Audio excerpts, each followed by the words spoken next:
नमस्कार,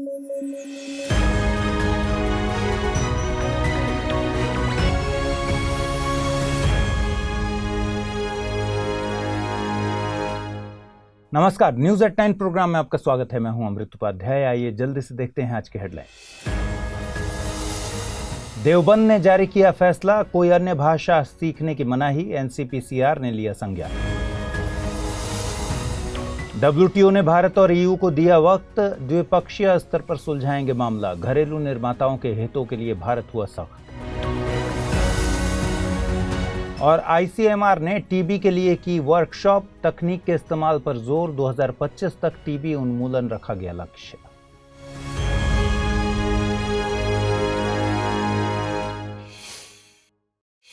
आइए खबरों की शुरुआत करें। बीते दिनों दारुल उलूम देवबंद ने स्टूडेंट्स के लिए एक नोटिस जारी किया था, जिसके मुताबिक जो भी स्टूडेंट्स देवबंद इंस्टीट्यूशन में एनरोल्ड हैं, उन्हें अंग्रेजी या अन्य किसी भाषा को सीखने के लिए मना किया गया है। ऐसा करने पर उन्हें कैंपस से निकाले जाने की धमकी दी गई है।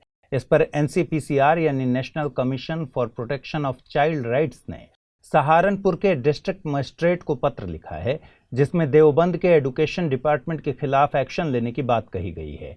इसके मुताबिक इस तरह की धमकी राइट टू एजुकेशन एक्ट 2009 की धारा 17 का उल्लंघन करती है। धारा 17 में किसी भी बच्चे के फिजिकल पनिशमेंट या मेंटल हरासमेंट को प्रतिबंधित किया गया है। गौरतलब है कि दारुल उलूम देवबंद उत्तर प्रदेश के सहारनपुर में स्थित प्रसिद्ध मदरसा है। यहाँ से देवबंद मूवमेंट शुरू हुआ था। इसका गठन 1857 की क्रांति की विफलता के बाद किया गया था। इसका मकसद इस्लामिक संस्कृति की रक्षा करते हुए मुस्लिम समाज के उत्थान के लिए काम करना था। आपको बता दें कि एनसीपीसीआर का गठन commission for protection of child rights act 2005 के तहत किया गया है। इसे शक्तियां और कार्य इस एक्ट के तहत सौंपे गए हैं। आयोग में एक अध्यक्ष और 6 सदस्य होते हैं। इन 6 सदस्यों में कम से कम 2 महिलाएं होनी चाहिए। वर्तमान में प्रियंक कानूनगो इसके अध्यक्ष हैं। आईसीएमआर यानी Indian council of medical research ने इनोवेटिव टीबी हेल्थ टेक्नोलॉजीज पर एक वर्कशॉप आयोजित की थी। इस वर्कशॉप का मकसद टीबी के असेसमेंट में हेल्थ टेक्नोलॉजीज का उपयोग और एंड टीबी कार्यक्रम में इन तकनीक को अपनाने पर जोर देना है। टीबी दुनिया के टॉप 10 मौत के कारणों में से शामिल है। इसके लिए माइकोबैक्टीरियम ट्यूबरकुलोसिस बैक्टीरिया जिम्मेदार है। टीबी का इलाज संभव है और इसे रोका जा सकता है। डब्ल्यूएचओ के आंकड़ों के मुताबिक साल 2021 में 1.6 मिलियन लोगों की मौत टीबी से हुई थी। टीबी के लिए होने वाले वैश्विक प्रयासों के चलते साल 2000 से अब तक 74 मिलियन लोगों की जान बचाई जा चुकी है। ग्लोबल टीबी रिपोर्ट 2022 के मुताबिक भारत दुनिया में टीबी के मामलों में 28% के लिए जिम्मेदार है। एसडीजी 3.3 में 2030 तक टीबी को खत्म करने का लक्ष्य रखा गया है। भारत ने टीबी उन्मूलन के लिए 2025 का लक्ष्य रखा है। आपको बता दें कि नई दिल्ली स्थित आईसीएमआर बायोमेडिकल रिसर्च के फॉर्मुलेशन, कोऑर्डिनेशन और प्रमोशन के लिए काम करती है। आईसीएमआर दुनिया की सबसे पुरानी मेडिकल रिसर्च बॉडीज में शुमार है। आगे बढ़ें उससे पहले आप सबके लिए जरूरी सूचना। स्टडी IQ IAS हिंदी की टीम P2I यानी प्रीलिम्स टू इंटरव्यू बैच लेकर आई है। इसकी शुरुआत 19 जून 2023 से शाम 6 बजे हो रही है। कोर्स में प्रतिदिन 2.5 से 3 घंटे की नियमित कक्षाएं, इसके अलावा प्रिंटेड नोट्स, PDF, मुख्य परीक्षा के लिए उत्तर लेखन कार्यक्रम जैसे बहुत से उपयोगी फीचर्स शामिल हैं। कोर्स की सबसे बड़ी खासियत यह है कि प्रीलिम्स क्लियर करने वाले स्टूडेंट्स के लिए स्टडी IQ की तरफ से निःशुल्क आवासीय सुविधा उपलब्ध कराई जाएगी। इस दौरान आपके मेंस की पूरी तैयारी कराई जाएगी। साथ ही इंटरव्यू में आपकी कम्युनिकेशन स्किल्स के विकास के साथ डेफ का 1-to-1 एनालिसिस किया जाएगा। कोर्स में डिस्काउंट हासिल करने के लिए आपको अमृत लाइव कोड का इस्तेमाल करना है। इससे ये कोर्स आपको केवल 29,999 रुपये में हासिल हो सकेगा। कोर्स के संबंध में और अधिक जानकारी के लिए डिस्क्रिप्शन बॉक्स में दिए गए लिंक को क्लिक कर सकते हैं। WTO यानी विश्व व्यापार संगठन ने भारत और यूरोपियन यूनियन को एक विवाद को सुलझाने के लिए 3 महीने का समय दिया है।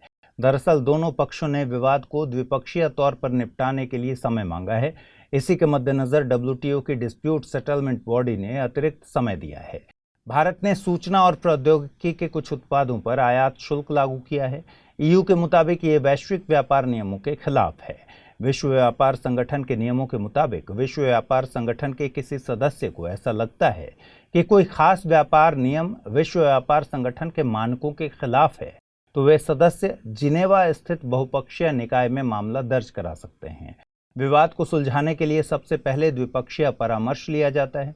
अगर दोनों पक्ष परामर्श के माध्यम से मामले को हल करने में सक्षम नहीं होते, तो उनमें से कोई भी पक्ष विवाद निपटान पैनल के गठन के लिए आवेदन कर सकता है। आपको बता दें कि WTO देशों के बीच व्यापार के नियमों में डील करने वाली एकमात्र अंतर्राष्ट्रीय संस्था है। इसका मकसद वस्तुओं और सेवाओं के उत्पादकों, निर्यातकों और आयातकों के बीच व्यापार को सुगम बनाना है। स्विट्जरलैंड के जेनेवा में स्थित यह संस्था 1 जनवरी 1995 को अस्तित्व में आई थी। इसका गठन उरुग्वे राउंड की वार्ता से हुआ था। इसके 164 सदस्य देश हैं जो कि वैश्विक व्यापार में 98% की हिस्सेदारी रखते हैं। इसके डायरेक्टर जनरल नागोंजी ओकोंजो-इवेला हैं। नई दिल्ली स्थित NMML यानी Nehru memorial museum and library का नाम प्रधानमंत्री म्यूजियम, लाइब्रेरी एंड सोसाइटी कर दिया गया है। यह मेमोरियल भारत के पहले प्रधानमंत्री पंडित जवाहरलाल नेहरू के नाम पर था। यह निर्णय 3 मूर्ति कॉम्प्लेक्स को प्रधानमंत्री संग्रहालय के तौर पर तब्दील करने के बाद लिया गया है। NMML ये 3 मूर्ति भवन में स्थित है। 3 मूर्ति भवन भारत के पहले प्रधानमंत्री पंडित जवाहरलाल नेहरू का आधिकारिक आवास था, जो कि अप्रैल 2022 से प्रधानमंत्री संग्रहालय के तौर पर जाना जाता है। संस्कृति मंत्रालय के मुताबिक ये निर्णय Nehru memorial museum and library society के द्वारा लिया गया था। इसकी अध्यक्षता रक्षा मंत्री राजनाथ सिंह के द्वारा की गई। वे इस सोसाइटी में वाइस प्रेसिडेंट के पद पर हैं। जवाहरलाल नेहरू का जन्म 14 नवंबर 1889 को इलाहाबाद यानी वर्तमान प्रयागराज में हुआ था। साल 1916 में वे पहली बार महात्मा गांधी से मिले और उनसे प्रभावित हुए। 1919 में वे होम रूल लीग के सेक्रेटरी बने। 1920 में उत्तर प्रदेश के प्रतापगढ़ जिले में उन्होंने पहला किसान मार्च आयोजित किया। असहयोग आंदोलन से जुड़े होने के कारण उन्हें 2 बार जेल भी हुई। साल 1928 में उन्होंने इंडिपेंडेंस फॉर इंडिया लीग की स्थापना की। 1929 के लाहौर अधिवेशन में भारतीय राष्ट्रीय कांग्रेस ने नेहरू जी की अध्यक्षता में पूर्ण स्वतंत्रता के लक्ष्य को अपनाया। रेड फोर्ट ट्रायल्स में INA ऑफिसर्स की डिफेंस टीम में जवाहरलाल नेहरू, भूलाभाई देसाई और तेज बहादुर सप्रू शामिल थे। अपनी आत्मकथा एंड ऑटोबायोग्राफी उन्होंने जेल में लिखी। नेहरू जी द्वारा लिखी गई अन्य प्रसिद्ध किताबें ग्लिम्पसेस ऑफ वर्ल्ड हिस्ट्री और द डिस्कवरी ऑफ इंडिया हैं। आइए जल्दी से देखें बुलेटिन पर आधारित क्या प्रश्न बन सकते हैं। पहला सवाल है, प्रधानमंत्री संग्रहालय स्थित है नई दिल्ली, चेन्नई, लखनऊ या फिर हैदराबाद? अगला सवाल है, निम्नलिखित कथनों पर विचार कीजिए। देवबंद का गठन स्वतंत्रता के बाद मुस्लिमों की स्थिति में सुधार के मकसद से किया गया था।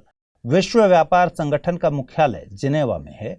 भारत ने टीबी उन्मूलन का लक्ष्य 2030 तक रखा है। उपर्युक्त में से सही कथन या कथनों को चुनना है, केवल 1, केवल 2, सभी 3 या फिर इनमें से कोई नहीं। आइए जल्दी से देखें पिछले बुलेटिन पर आधारित क्या प्रश्न मैंने पूछे थे और उनके सही जवाब क्या हैं। पहला सवाल था, वियना डिक्लेरेशन और प्रोग्राम ऑफ एक्शन संबंधित है मानव अधिकार, रोड सेफ्टी, जलवायु परिवर्तन या फिर ओजोन संरक्षण? सही विकल्प है इसका ऑप्शन ए, यानी वियना डिक्लेरेशन और प्रोग्राम ऑफ एक्शन मानव अधिकारों से संबंधित है। अगला सवाल मैंने पूछा था, निम्नलिखित कथनों पर विचार कीजिए। बांग्लादेश ब्रिक्स का सदस्य है।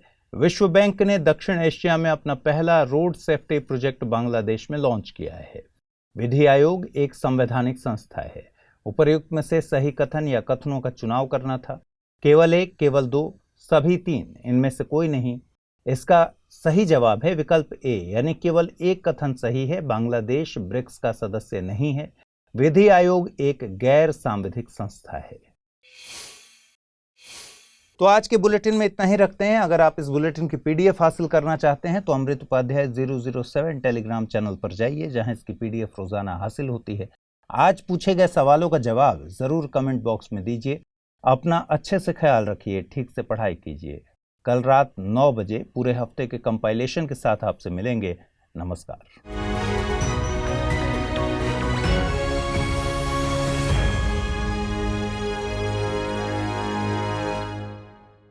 हिंदी में UPSC की तैयारी से संबंधित प्रोग्राम्स को देखने के लिए सब्सक्राइब करें स्टडी IQ IAS हिंदी।